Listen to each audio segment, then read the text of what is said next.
Hey everyone! Good afternoon or good morning or good evening. For today, let me share you kung anong nagaganap pag sinisipag si Pawee. And today, since tapos naman yung work and medyo madami pang energy or nandun pa yung energy at kaya pang gumawa ng mga paglilinis, so naisipan kong tabasin, yan o, yung mga wild grasses or weeds, yan. So, kailangan lang natin ng malaking scissor or the grass shears. Ayan, ginugal ko na. Hindi na siya malaking scissors or grass cutter. It's a grass shears. So, yan. Tara, simulan na natin.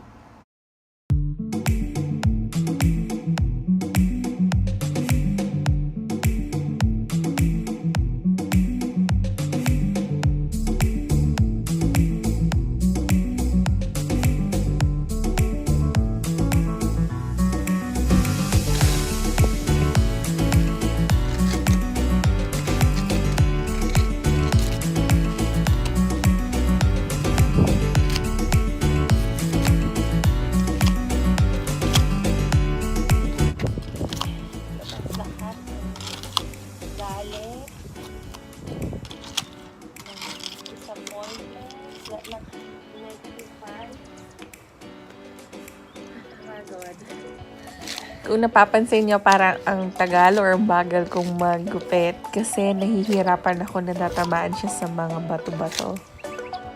Nakikurious siguro kayo bakit ko sinishare yung mga gantong video na simpleng paggupit lang ng mga damo ay pinapakita ko pa. Kasi nandun yung pakiramdam na doon sa bansang lumaki ako, hindi ko naman nagagawa. Ngayon nagagawa ko na hindi ko na inaasa sa iba. At yung mga bagay na simpleng ito ay mahirap pala kapag ikaw na ang gumawa. Kaya ito yung mga simple accomplishments na nakakadagdag ng self-fulfillment ba sa sarili. O diba, sa simpleng paglilinis lang, napaganda mo yung kapaligiran kung saan ka nakatira. At least, hindi mo ito na iasa sa iba. Kasi kung iasa mo sa iba, ay nako, ang mahal-mahal. So, ayun. Tingnan nyo naman, konti lang yung ginupitan ko. Pero kapag pinagsama-sama na, ang dami-dami. Nako, matutuwa yung auntie ko. Kasi alam niya na wala akong kaalam-alam sa gawaing bahay. So, siguro pag nakita niya to, tatawa yun ng tatawa.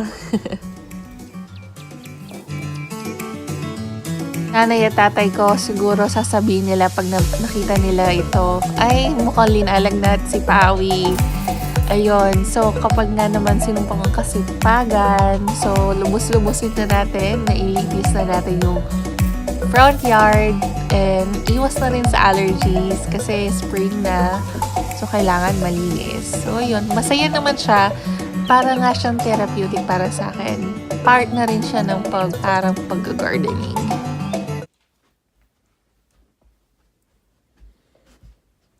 Good morning! Hey, baby girl! Go potty? Go potty? Okay, let's go. Day 2 of kasipagan. Speaking of gardening, naisipan ko naman na asikasuhin yung mga halaman ko sa harapan. Since lately napansin ko maulan and parang nalanta, na overwater yung mga plants ko. So, kailangan palitan yung soil para hindi mag-rot yung roots ng plants. So, ayun. Yun lang ang ginawa ko the whole day. And, masaya siya. Para sa akin yung gardening, napaka-therapeutic, nakaka-relax. Tapos, habang kinakausap mo yung mga halaman na kailangan mag-survive sila, kung hindi, madidispatchahin mo, joke lang. Ayun, yung parang at the end of the day, ma-realize mo kapag nakita mo ng, ayan, tulad ng flower ng lavender, yung parang, revive ko siya. Parang kahit hindi ka green thumb, alam mo yun sa sarili mo. Pero kapag nakikita mo na nakikiayon sila sa pakiusap mo, nakakataba ng puso.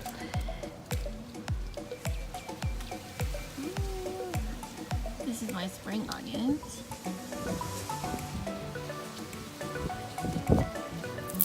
Nalisin yung mga dry leaves and stems ng flowers para mag-bloom.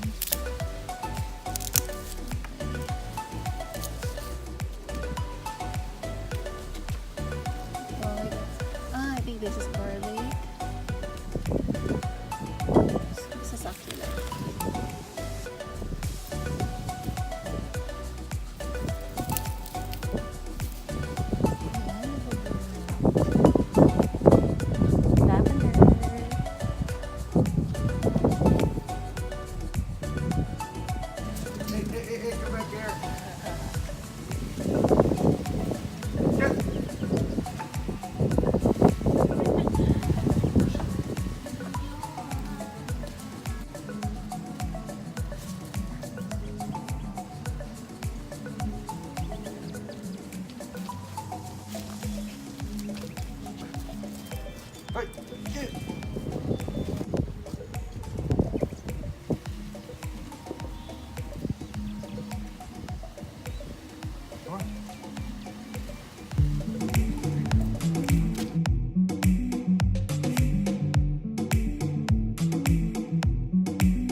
Ayan, kita nyo, ang ngiting tagumpay, kala mo nanalo sa jackpot sa loto.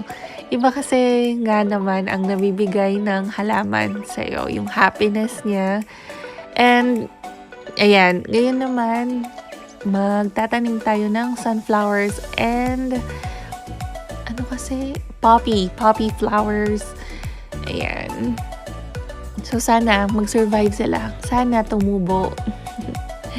So, balitaan ko kayo kapag merong progress dun sa halaman na tinanim natin. Okay, police netizens, alam ko hindi yon sunflower or poppy flower. Nag-repot lang ako nung succulent para ayoko naman na itapon. Mukhang nag-survive naman yon kahit ganun yung itsura niya. Anyway, para rin nagluluto tayo kapag nagtatanim. So, kailangan dun sa soil, lagyan lang natin ng fertilizer. Dagdag nutrients din yan sa soil para sa posibleng paglabong ng sunflower natin. And ayun, bumili lang ako ng pakete ng sunflower seeds. At sana yan, samahan yun ng maraming dasal na sana mag-survive sila at tumubo.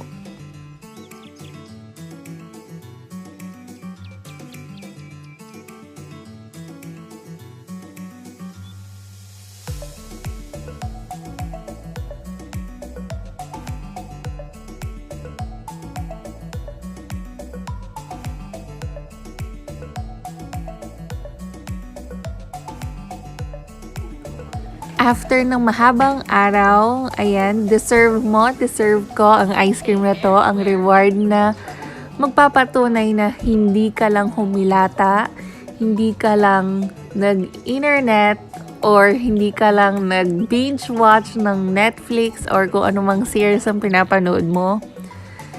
Ayan, good job! May nagawa ka ngayong araw na to. So, salamat sa panonood. Thank you so much for watching Diary ni Pawee. I'll see you next time.